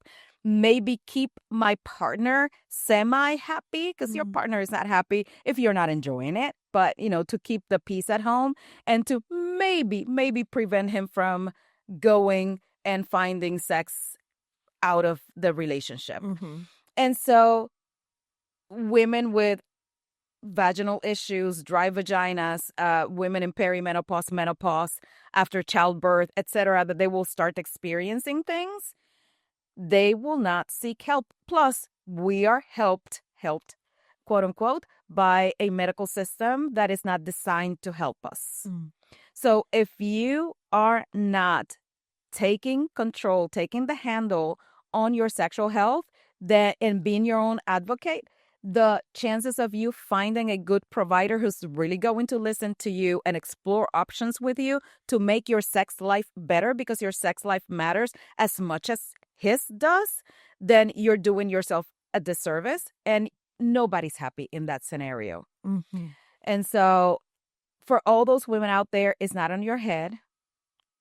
It's not your imagination. Like, things are changing. Your body is changing. We started talking about development. So 20s, 30s, mid 30s, that's for a lot of women when perimenopause will start. But pills, medications, health conditions, even childbirth will change the ecosystem that allows you to access that sexual pleasure. So hormones are changing. Your body is changing, especially if you just experience pregnancy. Like, it's physically changed. Exactly. And so we are like either enduring it or avoiding it. And then I hear from many, many, many women, and I hear from men who love these women, how these women are suffering. And then, unfortunately, they have accepted that this is life. Well, you know, sex hurts, and they don't know that sex is not supposed to hurt. He doesn't know anything about your body, let me tell you. He's not coming to rescue you. He's not coming to save you because he doesn't have your body. And also, if you're not expressing what's actually happening, if you're faking it, if you're just wincing and trying to cover up the fact that you're in pain, then he also likely has no idea. Absolutely. And so we as women have also been conditioned to protect men's egos. Yeah. And so just yesterday, one of my sisters was telling me this story. It's a silly story, but it was about this woman who is, she's Hispanic and he is non-Spanish speaking and he is learning Spanish. And she said, oh my God, he speaks Spanish like so well. It's almost like native level. And when my sister heard him speak, he doesn't speak native level. He's like, he has a very, very thick, pronounced American accent when he speaks Spanish, and so, or English or whatever. And so nobody around them shared that opinion, but she was promoting this onto him. And he was like very proud of the fact that he spoke Spanish almost native level. And I said, oh my God, that's what we do in sex. Wow, honey. Yeah, that was great. Yeah, the best one ever. Oh, yeah, that was good for me. How was it for you? And we fake orgasm. I'm saying we, I don't. But anyway, women do. I'm sure that I probably faked an orgasm in my life. I'm not sure. I don't remember. But women do that all the time. And I have been told by so many women, yeah, I do it because I just want it to be over. Yes, I do it because he's so happy, makes him so happy. Yeah, I just do it to keep the peace. But I would think, like with the accent situation, if you told him the reality of the situation, he might practice and make it better. He might actually improve if you were to actually tell him the truth. And maybe the same would happen in sex. Instead of just faking it, maybe he actually really does want to see you satisfied. Exactly. And it goes back, again, tying it back to the beginning of our conversation. We are not comfortable talking about sex. We're not comfortable saying, hey, honey, I love you. I really, really want us to connect intimately. However, there are things that are not working for me. And some of those things have nothing to do with you. Even if you are a god in sex, if my vagina is dry, there's nothing you can do. You can be Brad Pitt. And I know there's probably more current people out there who are handsome and hot. Well, Brad is good. But Brad is still good. So even if you're Brad Pitt and you show up with your best moves ever, it's still going to be bothersome and painful for me. Yeah. And so you have to have these conversations and communicate. And if it's something that he's doing or not doing, or doing too much of, or too little of, then you need to say that. You need to advocate for yourself. And you need to say, hey, honey, you know that thing that you like doing? It would be better if like you do it that way. I'm going to guide you the next time and guide them through the act. Oh, that's a nice way of putting it. I thought you were going to say, you know that thing? Don't do it anymore. Don't do it anymore. Well, this is a real story. I'll give you 2 real stories. Number 1 is this man who came to see me and only once. And I do not know why he came into the office. So I say, hey, how can I help you? And he has been married for 17 years. And he did not know if his wife really enjoyed having sex with him. So he wanted to describe what his wife would do, how she would behave during the sexual act. So I could answer that question for him. So I told him, okay, so your wife is not here. And you want me to, based on your descriptions, tell you if your wife is satisfied with you sexually? Yes. I said, so have you asked her? No. Why haven't you? Because what if she says no? So he said, what if she says no? And I said, well, then that would be the beginning of a great conversation. One that will be conducive to growth and for you to better that situation. But that's how we go into relationships. He doesn't talk about it. She doesn't talk about it. And they have all these assumptions going on in their heads that nobody expresses. 17 years. 17 years. So another one was one that was with his wife for over 40 years. I wanted to say maybe 43, 44 years. And we started having conversations, and he was coming by himself, and I started kind of educating him on how to have these conversations at home. And after a few sessions, he came back and he said, you know that my wife told me finally, because she didn't want to talk about sex. She was like very closed up to the topic. That generation. Exactly. So through the conversations that we were having, he opened the door and the dialogue at home. And she finally said, you know that thing that you do that you love doing? I've never enjoyed it. 40 years.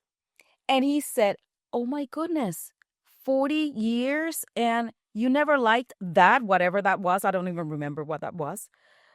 And she said, no. And he said, why did you let me go on for all of these years? I don't want to do it if you don't enjoy it. Oh my gosh. And she said, oh, because you enjoy it so much. You seem to enjoy it so much. That's what she said. And so that's the state of affairs. We don't communicate. And so he was reinforced. And women, hear this out. You reinforce what you don't like, what you don't want, when you give praise or remain silent on those things. So you're not creating a situation that is advantageous for yourself or for your partner, because your partner is still blind. Still. Right. They're getting theirs. Exactly. You made the noises. You made the face. I did what I need to do. Yes. Great. Yes, exactly. And guys say, oh, I know when my partner is satisfied because she makes a lot of noise and I know the faces. Yeah, all of that can be faked. So I'm bursting your bubble here. All of it can be faked because women and men can actually fake pleasure and orgasm. It's not we don't have to go to acting school to learn that. Right. But to really connect and to really be present requires communication, requires safety, requires that both of you are willing to have the hard conversations and take risks in that communication and be vulnerable to say, yes, this will be hard, this will be awkward, but on the other side of this will be something better. Mm-hmm. And if you have the right partner, they want to go there with you. Yeah. They don't want you to endure pain, and they don't want you to be dealing with the aftermath of having sucky sex. Mm-hmm. For 40 years. For 40 years. Exactly. And all she had to do was speak up. All she had to do. Exactly. And so anyway, so that situation got better. And he said, wow, we're having sex more, but we're actually talking more. She's actually telling me what she likes. Mm-hmm. Finally, she's telling me how to do things. And he was all for it. All for it. So now, yes, there are men who are going to have their fragile egos hurt. Well, too bad. That's an opportunity to create resiliency. And at the end of the day, like you said, it's your sexual experience. That's your responsibility. Yes. His is his. Mm-hmm. Yours is yours. Exactly. And I'm not saying you go at it like, oh, I get my pleasure and I don't care about yours. That's not what we're saying. What we're saying is, this is your body. This is your experience. Nobody else should know it better than you. And so if I don't know what turns me on, how is he going to know what turns me on? If I am letting him and praising him and making all the right noises when he's doing something that I absolutely abhor, how is he going to learn to actually create an experience that is pleasurable for me and consequently for both of us? And vice versa. Like if you imagine giving a guy a bad blowjob. He will let you know. In real time. He's like, In real time. Imagine using more teeth than you should. The guy will let you know. Right. That's a very the sensitive moment word. it's not working, Exactly. he's going to let you know. So they will have a reaction. But women, we just go like, just grin and bear it. And and everybody's like suffering through it. And then at the end, like, then you volunteer for that again? That is insanity. That is a definition of insanity. So yes, we need to just get over ourselves and we need to know, understand, believe, accept, digest, and live by the principle of I am worthy of pleasure. I deserve to have pleasurable sexual experiences. My sexuality is my right. It is a gift. And I have the right to access it and live it out loud in the most ethical way, healthiest way, but definitely in the most pleasurable way for myself. And that is how you create an erotic and intimate environment in which both people want to be in. There's a very good sexual health educator, and she says that when women come and tell her, and I forgot her name, but when people tell her, or when women specifically tell her, I don't want to have more sex, she always asks, tell me about the kind of sex that you don't want having. Like, it's not about the sex, because again, I've talked to women, and I'm like, okay, so you don't want to have, I don't want to have sex with my husband. Like, what if Brad Pitt shows up? Oh yeah, Brad Pitt. I said, well, then the problem is not that you don't want to have sex. Like, your problem is not you. The problem is that you don't want to have sex with him, or the kind of sex or sexual dynamic that you have created. Shocker. Will be a shocker for most people. Women get bored faster and easier with monogamy than men. Really? Yes. So women get bored faster. So we're in a monogamous situation, which is what the gold standard, right? What most people want. It's like the one for me, the one for you. And we are together forever until death do us part. And then we start like, oh, okay, well, kind of this is the same old, same old. And it's not something that consciously women are thinking of. And obviously women have a lot of the emotional labor, the cognitive labor, the physical labor of household and taking care of everybody. So that can't be overstated, because that is reality and that is the truth. Women experience a certain level of fatigue that is not conducive to us being at the end of the day like, okay, here's myself in lingerie and come and get me. But you have an excitement in the beginning of relationships that then you know that it's not there anymore. And so everybody in the beginning of their relationships is at the top of their game. And you also have to be very, I would say, honest with each other. One of the biggest sources of discontent in relationships is mismatched libidos. And that can mean a few things. That can mean one wants sex more often than the other. One wants a kind of sex that differs from the kind of sex that the other person wants. Or one person has asexuality that is not shared by the other person. So it can mean any of those things.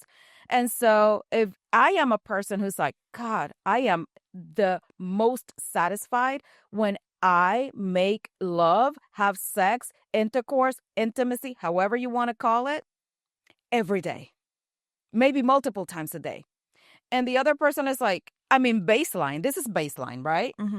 So, and the other person is like, well, if I have sex once a month, like, I'm good. Then when you come together, you need to talk about these things. It's like talking about how many kids do you want? Yeah. It's so a compatibility thing. Exactly. So if you want to form a life with this person and create a partnership that is lasting, you're going to be talking about certain things. And so if I'm a person who's like, my ideal and really I'm striving for my life goal and what I want the most in life is to have 8 kids. And that person is like, oh, no, I'm a one and done kind of gal or guy. If any, exactly. But I would much rather like you and I travel the world, spend our money on us, like, create wealth and have experiences, and just me and you, it's enough. Maybe a cat or a plant. So you need to have those have to have the conversations. I know that it creates a lot of conflict and tension in relationships when you have goals and behaviors potentially and expectations that are diametrally different from one another.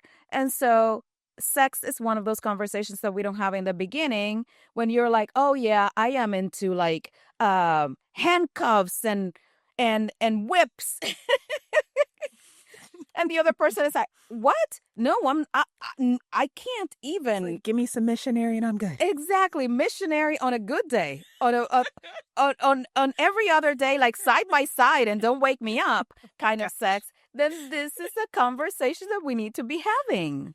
And that's a mismatch that creates a lot of conflict. And what happens is, well, let's say he is the one who is like missionary style, that's enough for me, and she's the one that whips and chains.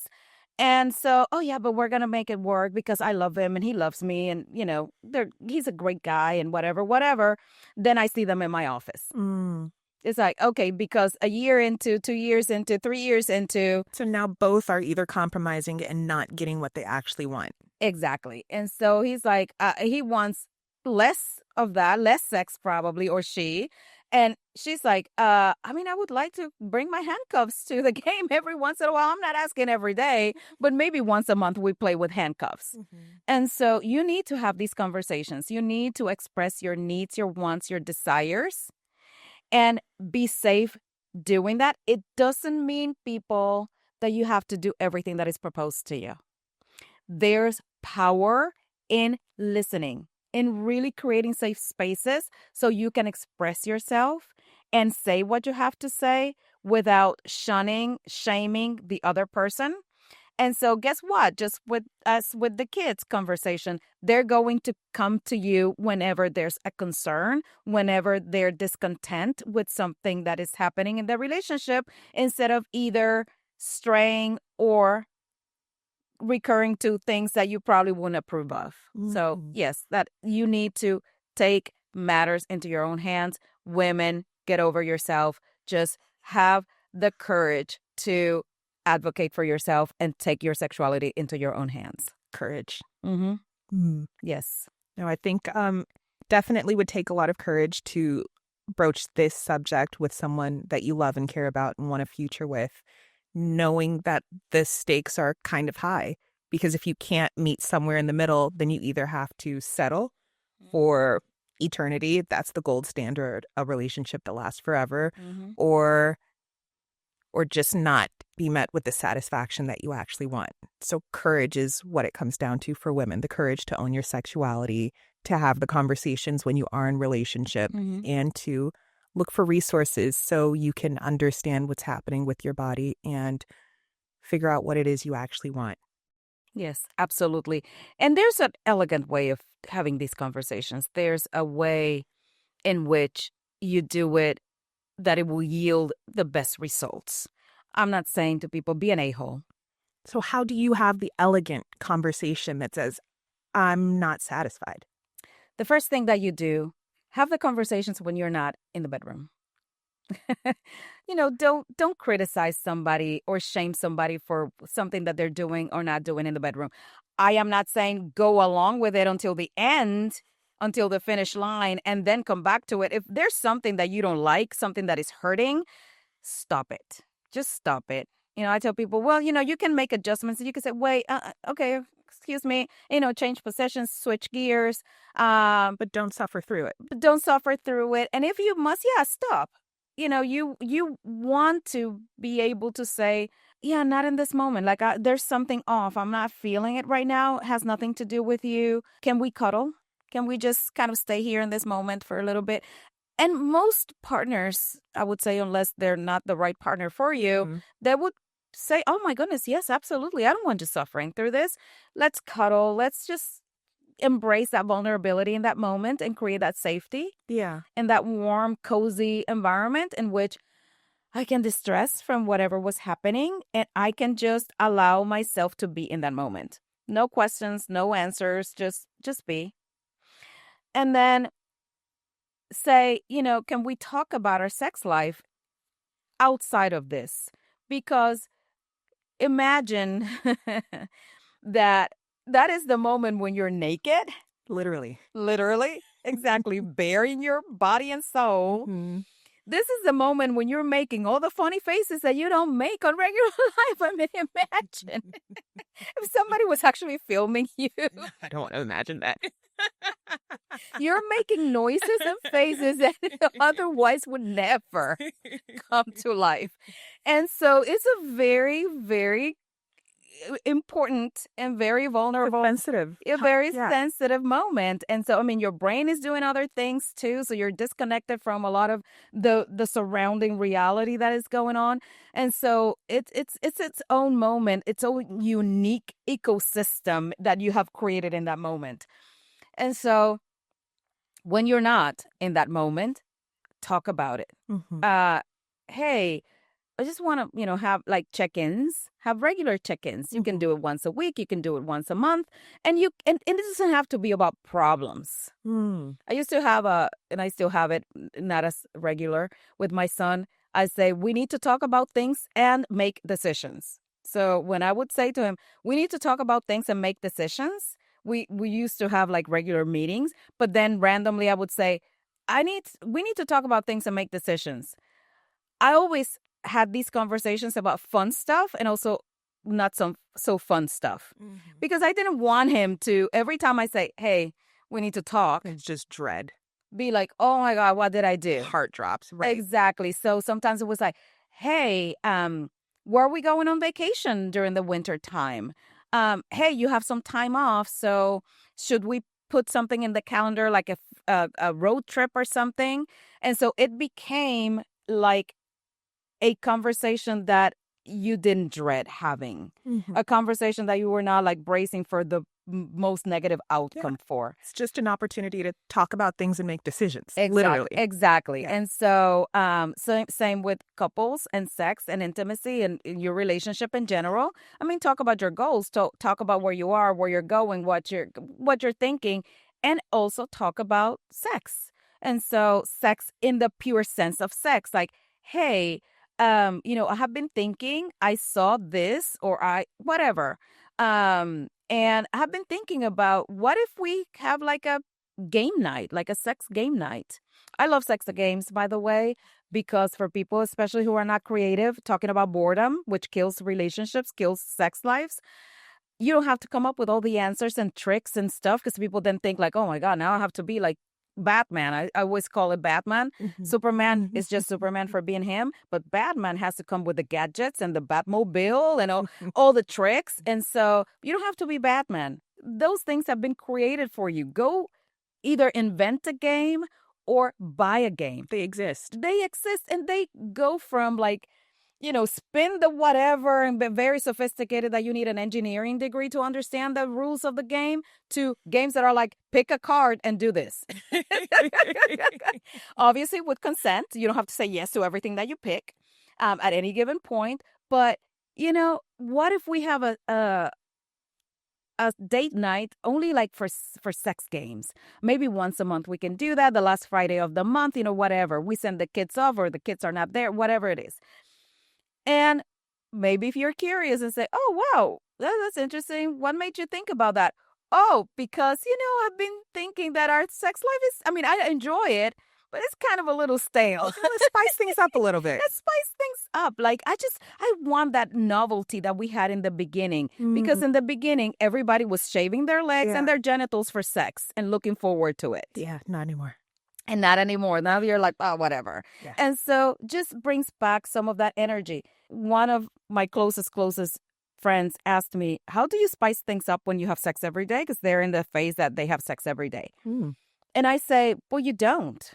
You don't have spicy sex every day. That's a myth. Because then it's not even spicy anymore. Yeah. You have spicy moments, like moments of spark that carry you through. And then you're like, oh, my God. What we did last night, that keeps you excited and coming back for more. You want more of that sex, and that just keeps you all aroused and turned on. And then you can, send that sexy text message like, oh my God, I can't stop thinking about what we did last night. You were phenomenal. Wow, where did that come from? And so then that dwindles, right? And you remember it, but that energy kind of dies down a little until you have another spark. But you create the spark. It's not automatic. We're not here just waiting for the gods to give us great sex. We create that. So maybe it is that you had sex in a different place. Maybe it is that you couldn't wait to come home and you did it in the driveway or in the garage in the car. Maybe it is that you tried something new, like a sex game, or you said like, hey, look at what I have here. And you have like like some sort of like cop uniform or something like that. By the way, women are not the only ones who can dress up for sex, because the expectation is you put on the costume, you put on the sexy nurse. Right. Yeah, no, guys can do that as well. Put on your elephant underwear, and be cute. And so, you create a moment, and sometimes it's elaborate, but it doesn't have to be elaborate. It can start with like, hey, I'll give you like a very sexy massage. I'll be your masseuse today. So what areas of tension do you have? And so you create these moments as you go, and then that carries you through. You want to have sex with that partner that every once in a blue moon, maybe once a month, once every couple of months, comes up with an idea that is like, wow, he's so much fun. It doesn't happen every day. And it can't happen every day. Who has time for that, right? Mm-hmm. But that's how you create an erotic environment that sustains itself and you want to have more of, is by, I don't know, twice a year, 3 times a year, once a month, creating these opportunities for curiosity, exploration, using your imagination, your creativity. As I always tell people, your biggest sex organ is not your genitals, it's your skin. And skin has nerve receptors from top to bottom. So your toes feel a certain way when they're stimulated. Not everybody likes that. Your head. I mean, I love a good head massage. Like, make me yours. Like, my legs are literally tingling at the thought of someone just going in and just massaging. Exactly. Are you kidding me? Go in and yes, and actually my feet massaged, that will melt me. And so it doesn't have to be anything that you think just that is overtly sexual, elaborate. and just anything. Gateway, create gateways. With intention. With intention. Create gateways, but at the same time, be careful with the expectations. Now, I do not recommend, I'm going to give her a massage, because guys are more notorious for doing this, and I'm signaling them out, and it's true, and women resent this with reason. I'm going to do this because it's going to lead to sex. No, you create these moments as you go. You stay connected throughout. So when the sex comes, you're halfway there. When I'm like pissed at you and you haven't done anything for me and you haven't really shown up, and then you're like, oh, okay, sex. Yeah, that can be like off-putting, and so I'm supposed to like be wet now and have an arousing genitalia, and my clitoris is supposed to get hard. Like that's not the way it works. You create this as you go, and so, but you have to use your brain, which is your most important sex organ. It's not your genitals. Most important is your brain. And your biggest is your skin. And so use those organs that you have and create these experiences, sometimes out of nothing. And those are the moments that really people hold on to and cling to. You have no idea how many people have come to me and said, wow, yeah, it's just that, he did this for me. And usually for women, it's something that is a little bit more like romantic and not overly sexual. And for men, usually, I'm generalizing, but I think it's a safe generalization. It's like, she unexpectedly did something or solicited sex in a very initiated, in a very unexpected way. And so use that to your advantage and continue to build on that. When you let that die, and it can be hormones, it could be medication, it could be illness, it could be life circumstances, we understand, but carve those moments, like really be intentional and say, I know the circumstances are X, whatever X is, whatever is happening, growing kids. But yeah, this is important to me. And even if it's not a penis and vagina situation, I'm going to create these intimate moments that are going to be delicious and pleasurable and help us connect and stay connected until we have the opportunity for that penis and vagina. If that is the way you have sex, or mouth and vagina, or penis on wherever.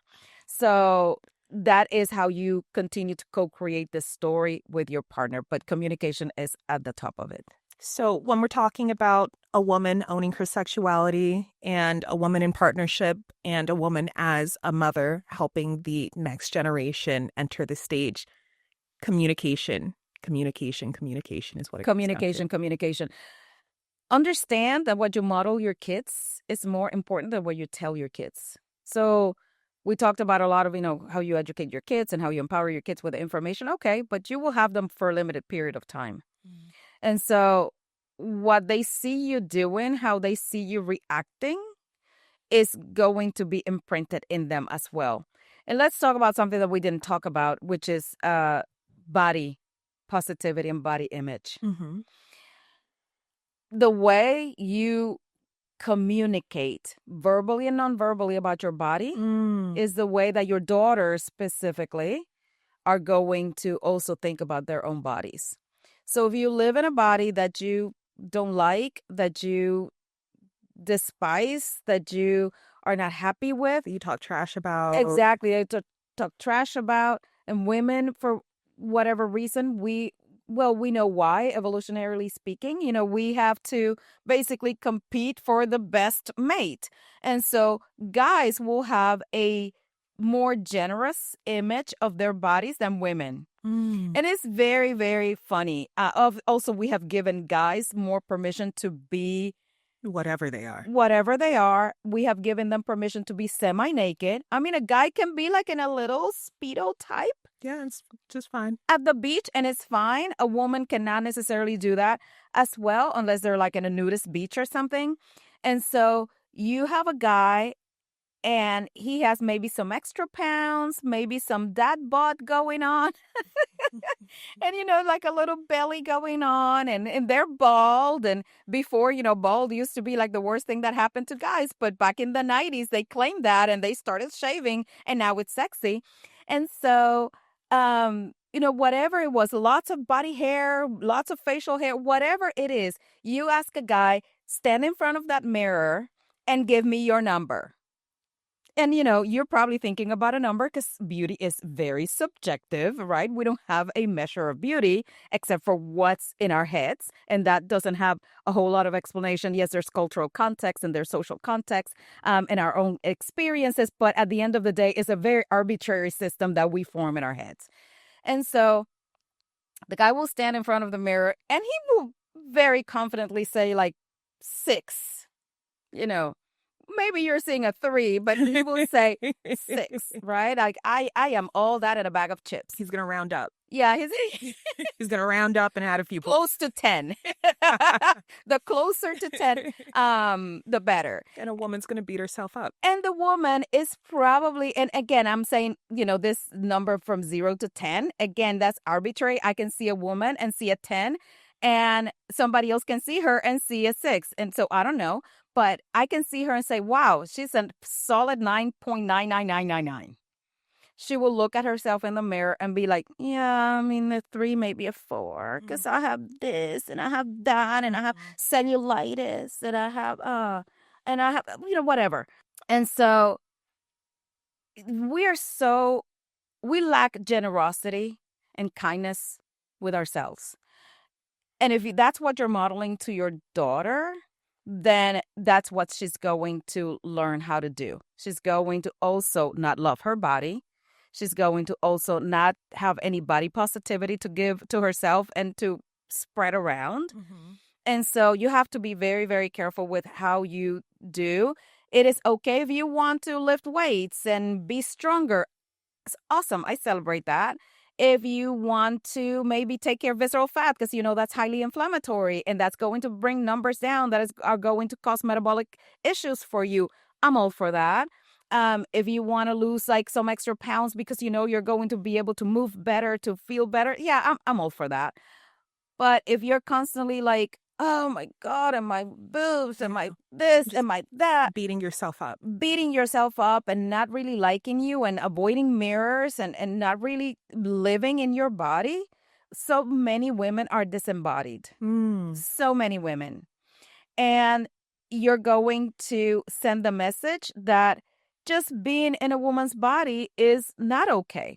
And I know as women, we have a lot to complain about. I said we have to get half naked to pee. Yes, that was a design that I am going to have a conversation with God about, because guys don't have to go through that. Like they just take this hose out and they pee anywhere. And I have to like take a lot of steps to be able to have that bodily function that is essential for everybody. But, and so forth. However, like for instance, I love my body. I love the body that was given to me. And yes, I have had like, oh yeah, I mean, I have this and this and this here that I would maybe, if I had the opportunity and a magic wand, I would tweak and make better, quote unquote. But I am secure in my body. This is my body. And there's nothing sexier. The sexiest aphrodisiac is self-confidence. Mm-hmm.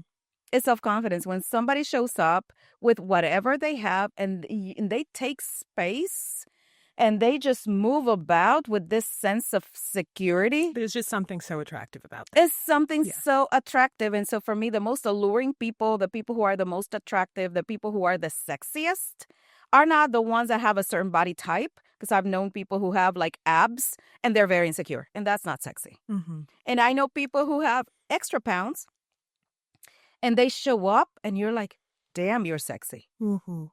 So instill that in your daughters. Mm.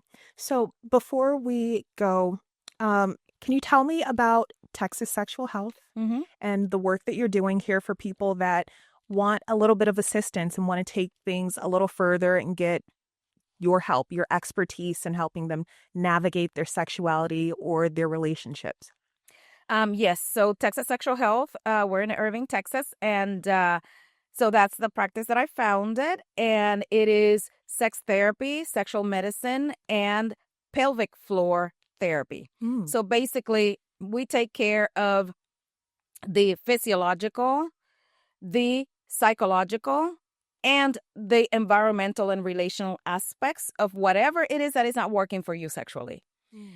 So what we want is for people to have access to the best sex life that they can design and decide for themselves. So whatever it is, understanding your own sexuality or sexuality that is changing due to aging hormones. So I definitely get a lot of those. It's probably the one thing that we do the most. And it's really taking care of the whole individual, because at the end of the day, it's not about you having a body part like your genitals that are not working. It's having a lot of things that are probably not working necessarily. And yes, physiologically, we can say, well, maybe your metabolic syndrome is driving your sexual dysfunction. Is that the root cause of it, or whatever the case may be? But usually that's not the whole story. Sometimes it is, but most times it isn't. Most times, again, we're addressing, how are you communicating with your partner? Are you in a relationship in which you're sexually satisfied and the other person is as well? So we help them with mind and body design and live the sex lives that they envision and that they deserve. So that's what Texas Sexual Health is all about, is an all inclusive, if you will. Obviously, I mean, there are things that we don't do. So we definitely refer those to the right professionals. But when it comes to sex, that's what we do. That's what I do. I take care of people's sex lives. And I look at it from a holistic standpoint, with the person at the center and everything that could be going wrong in that sex life, and addressing all of the things that are going wrong so you can have this life that in your head you're like, yeah, that's how I will be the happiest sexual being. And you are creating that experience for yourself. So I would think when someone hears about a place like this, they might assume that it's just people that are really into sex and are there. But you're Dr. Tangi. yes. There's been a lot of study that's gone into how you're going to be approaching this. Can you tell me a little bit about that for the people that are watching and are maybe like, well, how could someone just help me with that?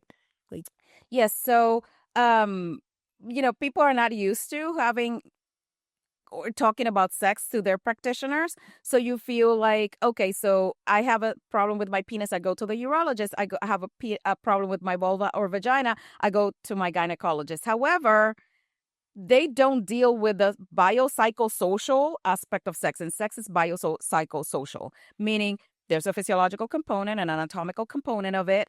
Psycho meaning your mindset around it, your experiences, and how you framed your thinking about sex and how you conduct yourself sexually with yourself and with another, and social, meaning your environment, your relationships, what has been fed onto you, what you're getting from the outside environment as far as sex. So I deal with all of it, biopsychosocial. So body, your psychology, emotions, feelings, your whatever imprints you have from when you were growing up, et cetera, and what you're living right now in your experience as a sexual being in the world.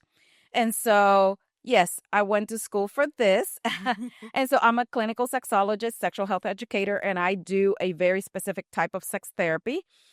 And so what that means is that I was basically bred and hammered sexual science from start to finish. So I don't have a psychology degree, and then I did 3 extra courses in human sexuality to become a sex therapist. My whole line of study has been sexual science. So I study sex, I talk about sex, I educate people about sex, and ultimately I feel like that's the most of what I do. It's just sex education.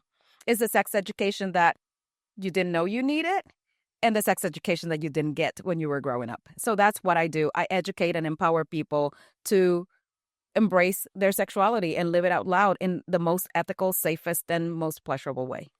I would love to have you back for another conversation. But to wrap this up, is there one parting message that you want to give to the woman that's watching this? To the woman that's watching it, I want to go back to you're right. Like, you were created a sexual being, just like men have. And so let go of this idea that only men are sexual, only men want sex, only men are the ones who can access it, and it's okay for them to have it, but not for you. It is okay for you to want sex, and it is okay for you to not want it if that's who you are, if that's your baseline. I'm never pathologizing or trying to change anybody unless they tell me this is a problem and I want it changed. Yeah. But you will never see me speaking anywhere saying, like, if you don't have sex 3 times a week, then you are defective. No, I mean, I want you to be okay and celebrate and embrace the sexuality that you have. So what is that? I don't know. Figure that out and live that, and don't be ashamed of it. So if you want to enjoy more sex, have it. If you want to enjoy more orgasms, have them. If you want to access a life that will give you great sexual pleasure in whatever which way, have that. That's what I want you to have. But you have to, again, believe that you're worthy of the sexuality that you were gifted with, and that you have the capability of accessing for yourself. Thank you, Dr. Tangi. Thank you for having me. I love that you are talking about this and that you are giving women the space to have these conversations. Thank you. Of course.